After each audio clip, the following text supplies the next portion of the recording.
Hi friends, ನಮಸ್ಕಾರ ಎಲ್ರಿಗೂ. ನಾನಿವತ್ತು ನಮ್ಮ ತರಕಾರಿ ತೋಟದಲ್ಲಿ ಬೆಳೆದ ಒಂದಷ್ಟು ತರಕಾರಿಗಳ ಬಗ್ಗೆ ನಿಮ್ಮ ಜೊತೆ ಹಂಚಿಕೊಳ್ತೇನೆ. ಇದು ನೋಡಿ, ಗೋಕರ್ಣ ಮೆಣಸು. ನಾನು ಈ ವರ್ಷ ಮೊದಲನೇ ಸಾರಿ ಬೆಳೀತಾ ಇರೋದು ಇದು. ಈ ಮೊದಲು ಬೆಳೆಸಿಲ್ಲ. ಗೋಕರ್ಣ ಮೆಣಸು ಮಜ್ಜಿಗೆ ಮೆಣಸು ಅಥವಾ ಬಾಳಕ ಅಂತ ಹೇಳ್ತೇವಲ್ಲ, ಅದಕ್ಕೆ ತುಂಬ ಫೇಮಸ್ ಇದು. ಇದರ ರುಚಿ ಅಂತೂ ಅದ್ಭುತ. ಜಾಸ್ತಿ ಖಾರ ಇಲ್ಲ, ಪರಿಮಳ ಇದೆಯಲ್ಲ, ತುಂಬ ಪರಿಮಳ. ಒಮ್ಮೆ ತಿಂದವರು ಉಂಟಲ್ಲ ಮತ್ತೆ ಮಜ್ಜಿಗೆ ಮೆಣಸು ಮಾಡಲಿಕ್ಕೆ ಇದನ್ನೇ ಸೆಲೆಕ್ಟ್ ಮಾಡ್ತಾರೆ.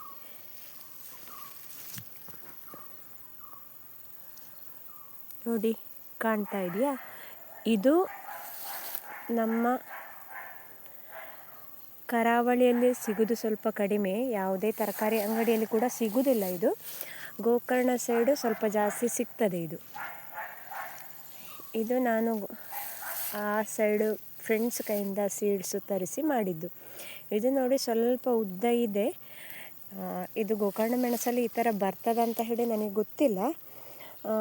ಅಥವಾ ಕೆಲವೊಮ್ಮೆ ಏನಾಗ್ತದೆ ಅಂದರೆ, ನಾವು 1-2-3 ವೆರೈಟಿ ಮೆಣಸು ಜೊತೆಗೆ ಬೆಳೆಸಿದಾಗ ಕ್ರಾಸ್ ಪಾಲಿನೇಷನ್ ಆಗ್ತದೆ. ಅದು ಮೆಣಸು ಅಂತಲ್ಲ, ಎಲ್ಲ ತರಕಾರಿಗಳು ಒಂದೇ ಜಾತಿಯದ್ದು ಕ್ರಾಸ್ ಪಾಲಿನೇಷನ್ ಆಗುವ ಸಾಧ್ಯತೆ ಇದೆ. ಇದು ಸ್ವಲ್ಪ ಉದ್ದ ಬಂದಿದೆ ನೋಡಿ. ನಾವು ಯಾವ ಮೆಣಸಲ್ಲಿ ಬೇಕಾದರೂ ಮಜ್ಜಿಗೆ ಮೆಣಸು ಮಾಡ್ಬೋದು, ಬಾಳಕ ಮಾಡ್ಬೋದು. ಆದರೆ ಈ ಗೋಕರ್ಣ ಮೆಣಸಿಗೆ ವಿಶೇಷ ಪರಿಮಳ ಇದೆ. ಅಂದರೆ ಜಾಸ್ತಿ ಖಾರ ಇಲ್ಲ, ಮಕ್ಕಳು ಕೂಡ ತಿನ್ಬೋದು ಆ ಥರ. ಹಾಗಾಗಿ ನನಗೆ ತುಂಬ ಇಷ್ಟ, ನಮ್ಮ ಮನೆಯಲ್ಲಿ ಎಲ್ರಿಗೂ ತುಂಬ ಇಷ್ಟ. ಹಾಗಾಗಿ ಈ ವರ್ಷ ವಿಷಮುಕ್ತವಾಗಿ ನಾವೇ ಬೆಳೆಸಿ ತಿನ್ನುವ ಅಂತ ಬೆಳೆಸಿದ್ದು. ತುಂಬ ಖುಷಿ ಕೊಟ್ಟಿದೆ. ನಮ್ಮ ಊರಿನ ತರಕಾರಿ ಬೆಳೆಸುವುದರ ಜೊತೆಗೆ ಸ್ವಲ್ಪ ವಿಶೇಷ ತರಕಾರಿ ಬೆಳೆಸುವುದು ನನ್ನ ಆಸಕ್ತಿ. 2-3 ವರ್ಷದಿಂದ ಬೆಳೆಸ್ತಾ ಇದ್ದೇನೆ. ಇದು ಕ್ಯಾಬೇಜು. ಇದು 2ನೇ ಸಲ ಹಾಕಿದ್ದು ನಾನು. ಇಷ್ಟು ಬೆಳೆದಿದೆ. ಇನ್ನು ಇದು ರೌಂಡ್ ಕಟ್ತಾ ಹೋಗ್ತದೆ. 2-3 ವರ್ಷದಿಂದ ಕ್ಯಾಬೇಜು, ಕಾಲಿಫ್ಲವರು, ಬ್ರೊಕೋಲಿ ಎಲ್ಲ ಬೆಳೆಸ್ತಾ ಇದ್ದೇನೆ. ಅದು ಕೂಡ ವಿಷಮುಕ್ತವಾಗಿ ಬೆಳೆಸ್ತಾ ಇದ್ದೇನೆ. ಅಂದರೆ ಯಾವುದೇ ವಿಷವನ್ನು ಸ್ಪ್ರೇ ಮಾಡೋದಿಲ್ಲ. ಯಾವುದಾದ್ರೂ ಕೀಟ ಬಂದಾಗ ಸಾವಯವ ರೀತಿಯಲ್ಲೇ ಪರಿಹಾರ ಕಂಡುಕೊಳ್ಬೋದು.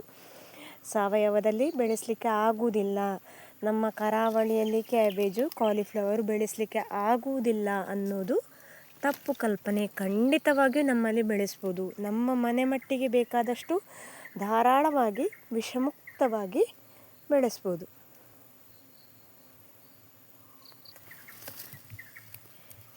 ಇದು ನೋಡಿ, ರೌಂಡ್ ಕಟ್ಟುತ್ತಾ ಇದೆ, ಮೊಟ್ಟೆ ಕಟ್ಟುತ್ತಾ ಇದೆ. ಅಂದರೆ ರೌಂಡ್ ಶೇಪು. ಇದು ಈ ರೌಂಡ್ ಮಧ್ಯಭಾಗ ಇದೆ ಅಲ್ವಾ, ಇದು ಇನ್ನು ಅಲ್ಲಿಗೆ ದೊಡ್ಡ ಆಗ್ತಾ ಹೋಗ್ತದೆ. ಇದೆಲ್ಲ ಕೀಟಗಳ ಉಪದ್ರ, ಬಸವನ ಹುಳ ಅಥವಾ ಸೈನಿಕ ಹುಳ ಇಂಥದ್ದೆಲ್ಲ ತಿನ್ನೋದು.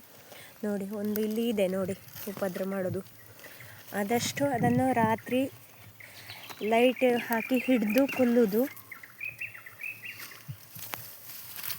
ಇದು ನೋಡಿ, ಕಾಲಿಫ್ಲವರು ಆಗಿದೆ.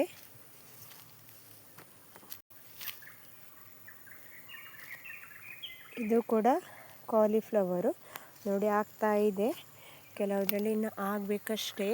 ನೋಡಿ, ನಮ್ಮ ಕರಾವಳಿಯಲ್ಲಿ ಬೆಳೆಯುವುದಿಲ್ಲ ಅನ್ನೋದು ಸುಳ್ಳು, ಬೆಳೀಲಿಕ್ಕೆ ಆಗ್ತದೆ.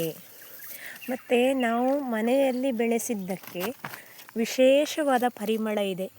ನಾನು 1 ವರ್ಷ ಬೆಳೆಸಿದ್ದು, ಈಗ ನಮ್ಮಲ್ಲಿ ಮಕ್ಕಳು ಬಿಡುವುದೇ ಇಲ್ಲ. ಮಳೆಗಾಲದಲ್ಲಿ ಕೂಡ ಅಮ್ಮ ಕ್ಯಾಬೇಜ್ ಮಾಡೋದಿಲ್ವಾ, ಅಮ್ಮ ಕಾಲಿಫ್ಲವರ್ ಮಾಡೋದಿಲ್ವಾ ಅಂತ. ನೋಡಿ, ಪುಟ್ಟ ಕ್ಯಾಬೇಜ್ ಇದು ಕಾಲಿಫ್ಲವರು ಎಷ್ಟು ಮುದ್ದಾಗಿದೆ ಅಲ್ವಾ. ಇದು ಒಂಥರ ನಮಗೆ ಪೇಟೆಯಲ್ಲಿ ಇರುವಷ್ಟು ದೊಡ್ಡ ಸೈಜು ಬರ್ಬೋದು ಅಷ್ಟೇ ಆರೈಕೆ ಮಾಡಿದರೆ. ಆದರೆ ಸ್ವಲ್ಪ ಸೈಜು ಚಿಕ್ಕ ಬರ್ತದೆ. ಆದರೂ ನಮ್ಮಲ್ಲೇ ವಿಷಮುಕ್ತವಾಗಿ ಬೆಳೆದದ್ದು ಅಂತ ಅನ್ನೋದಿಲ್ಲ, ತುಂಬ ಖುಷಿ ಕೊಡ್ತದೆ. ನೋಡಿ, ಇದು 2ನೇ ರೌಂಡಲ್ಲಿ ಬೆಳೆಸಿದ ಕಾಲಿಫ್ಲವರ್ ಗಿಡಗಳು. ಆಗ ಹೂ ಬಂದಿದೆ ಅಲ್ವಾ, ಅದು ಮೊದಲನೇ ರೌಂಡಲ್ಲಿ ಬೆಳೆಸಿದ್ದು. ಇದು ಎರಡನೇ ರೌಂಡ್ನಲ್ಲಿ ಬೆಳೆಸಿದ ಕಾಲಿಫ್ಲವರು ಗಿಡಗಳು. ಇದು ಮೊದಲನೇ ರೌಂಡಲ್ಲಿ ಬೆಳೆಸಿದ ಕ್ಯಾಬೇಜು. ನೋಡಿ, ಮೊಟ್ಟೆ ಕಟ್ಟಿದೆ. ಇದಿನ್ನೇನು ಕೊಯ್ಲಿಗೆ ಬಂತು. ಕೆಲಸದ ಒತ್ತಡದಲ್ಲಿ ನನಗೆ ಕೀಟಗಳ ನಿಯಂತ್ರಣ ಸ್ವಲ್ಪ ಕಷ್ಟ ಆಗಿದೆ. ಹಾಗಾಗಿ ಸ್ವಲ್ಪ ಹುಳ ಎಲ್ಲ ತಿಂದಿದೆ. ಆದರೆ ಚಿಕ್ಕದಾದರೂ ಒಂದು ಖುಷಿ, ಏನು ನಾವೇ ವಿಷಮುಕ್ತವಾಗಿ ಬೆಳೆದದ್ದು ಅಂತ. ಕ್ಯಾಬೇಜ್ ನನಗೆ ಸ್ಮೆಲ್ ಇಷ್ಟ ಇಲ್ಲ ಅಂತ ಹೇಳುವವರಿಗೂ ಕೂಡ ಈ ಕ್ಯಾಬೇಜ್ ಇಷ್ಟ ಆಗ್ತದೆ. ನಮ್ಮ ಮನೆಯಲ್ಲೇ ಬೆಳೆಸಿದ್ದಕ್ಕೆ ವಾಸನೆ ಇಲ್ಲ, ಅದೊಂದು ಪರಿಮಳ. ಹಸಿಯಾಗಿ ತಿನ್ಬೋದು, ತುಂಬ ಟೇಸ್ಟ್ ಇರ್ತದೆ. ಇದು ನೋಡಿ, ಕ್ಯಾಬೇಜು ಕೊಯ್ಲು ಆಗಿದೆ. ಇದು ತೆಗಿಬೋದು, ನಾನು ಇಟ್ಟದ್ದಷ್ಟೇ. 1 2 3 ಕ್ಯಾಬೇಜು ಕೊಯ್ಲು ಆಗಿದೆ. ನಾವು ವಿಷಮುಕ್ತವಾಗಿ ಕ್ಯಾಬೇಜು ಬೆಳೆಸ್ಬೋದು. ನಮ್ಮ ಮಾಮೂಲು ಹಟ್ಟಿ ಗೊಬ್ಬರ ಅಥವಾ ಯಾವುದಾದ್ರೂ ಸಾವಯವ ಗೊಬ್ಬರಗಳು ಸಿಗ್ತದಲ್ವ, ಅದರಲ್ಲಿ, ಅಥವಾ ನಮ್ಮ ಕಿಚನ್ ವೇಸ್ಟ್ ಗೊಬ್ಬರಗಳಿದ್ದರೆ ಅದನ್ನು ಕೂಡ ಹಾಕಿ ಬೆಳೆಸ್ಬೋದು. ಈ ಮಾಹಿತಿ ನಿಮಗೆ ಇಷ್ಟ ಆದರೆ ಲೈಕ್ ಮಾಡಿ, ಶೇರ್ ಮಾಡಿ, ಸಬ್ಸ್ಕ್ರೈಬ್ ಮಾಡಿ. ಇನ್ನೊಂದು ಹೊಸ ವಿಡಿಯೋದೊಂದಿಗೆ ಬರ್ತೇನೆ. Thank you. Bye bye.